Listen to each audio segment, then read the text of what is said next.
As we edge closer to the European Championships, the question on everybody's lips is, can Spain win Euro 2020? In this video, we're going to see just how far they can go in this summer's spectacular.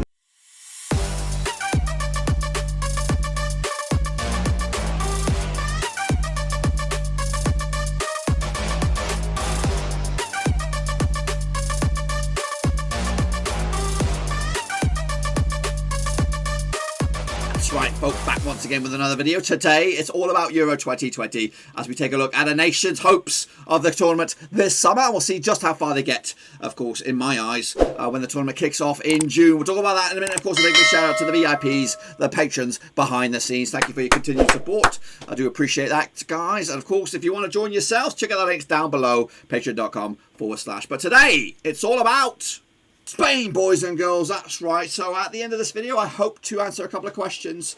Those couple of questions will be, can Spain win Euro 2020? And will Spain win Euro 2020? Well, we'll get to that in a little bit. But let's take a look at how Spain got to the Euros, of course. They actually finished top of the pops out in Group F in the European qualifying campaign over the likes of Sweden, Norway and Romania. Three really powerhouse nations of European football. They might not be in their golden eras for the most of them, but you know what? It's still a difficult endeavour, and they came out of it without losing a single game. Of course, they sealed the deal. Of course, back as Group F winners back on the 15th of October when the early boys, of course. And this will be their 11th championship, Spain, of course, winning it 3 times. Can they win it 4th? We'll have to see. Of course, they were there in 64, which they won at 80 as well. 84, 88. A bit of a break, of course. 1996, they were there. 2000, 2004, and 2008, which they won it. 2012, they also won it. And 2016, which was, of course, last time around. So, yeah, the best champion. They've won it, 3 times. 64, 2008, 2012. Of course, their manager is Luis Enrique. Now, of course, not too long ago, the World Cup was a bit of chaos around Spain. Of course, I fancied their chances to do very, very well in the old World Cup, especially when you looked at their group. But it was all chaos. Manager left, came back in there, gardeningly. It was all kind of a lot of chaos going on. But I think things have started to settle down now with Spain. Their best player for me is of course a debate. I've gone with Koke, but you might think Ramos still the key asset for Spain. They've also got some young, hungry talent as well knocking on the door. But I don't know if they're going to be there. The likes of Ansu Fati, of course, Pedri as well, from both of them from Barcelona. But you've also got midfield generals like Marcos Llorente. Who else? You've got Saul Niguez. Again, it's very, very a lot of question marks about who's going to be representing Spain come Euros. Of course, we're in the midst of an international window or international break right now with the World Cup qualifying campaign games going on. To be fair, I think some of the players that are getting called up for the World Cup qualifying campaign are not. It's kind of more of an experiment, really, than the likes that are going to go to the Euros in the summer. So I think, hand on heart, Koke will be there, or Coke will be there, whatever, however you say it. He will be there, and that for me, I would say he's the best player that I can pretty much guarantee will be there, even though he probably won't. You just don't know. Because Spain are littered with hard-working players these days. But the key negative for me is their strikers. I don't think they've got an out-and-out striker these days. Of course, you've got Morata, of course, former Chelsea man there. They've got, who else is up there with a goal-scoring machine? But there's no real standout. Gerard Mourinho as well for Villarreal. There's no real out-and-out superstar striker. That's first on everybody's team sheet. You know what I mean? It's very, very different. Of course, Spain, managed by Luis Enrique, currently ranked 6th in the world. Once ranked, of course, highest as number 1 on quite a few occasions. But anyway, pissed their way through for Group F. But how do they rank, though, amongst all the other nations? Well, here they come, boys and girls. Here they bloody come. That's right. Spain, credible finish, finishing in 5th overall with their record. And again, one of the nations that didn't suffer a defeat in the qualifying campaign, beating the likes of Ukraine, France, Poland, Switzerland, and of course Croatia. But of course England, Belgium, Germany better off in the qualifying campaign though anyway. But of course that means nothing at the end of the day. What we want to know now is their passage potentially to, of course, the latter stages. Well, here we go. They are in Group E alongside Sweden, which they did face in the old qualifying campaign, Poland as well, and of course one of the playoff winners, Slovakia. That's right.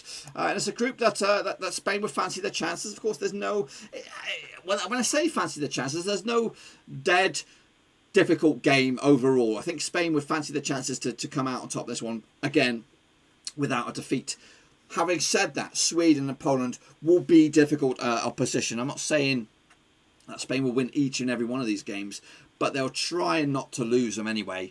They'll kick it all off, of course, against Sweden on the 14th of June. Then they'll take on, of course, Poland the 19th of June. They'll wrap it up against Slovakia as well. As for Spain, they are one of the host nations, of course. They'll be playing three of their three home matches, or their three group matches at home.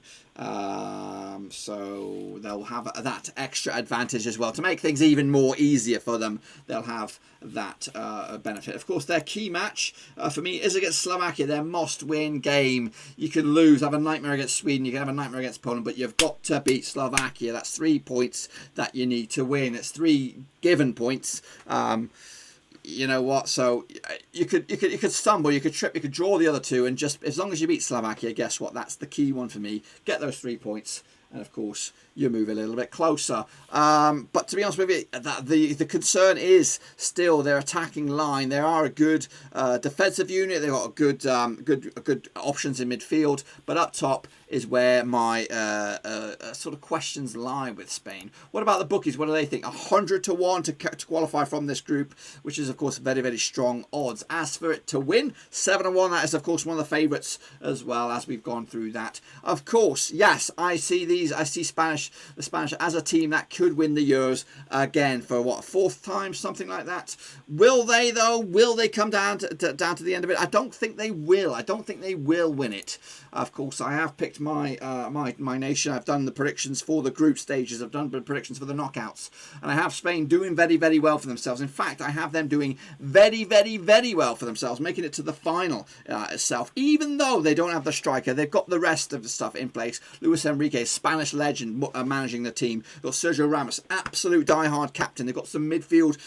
They're spoiled for choice in midfield. And guess what? Germany has done it in the past where they've won World Cups without a talisman up top.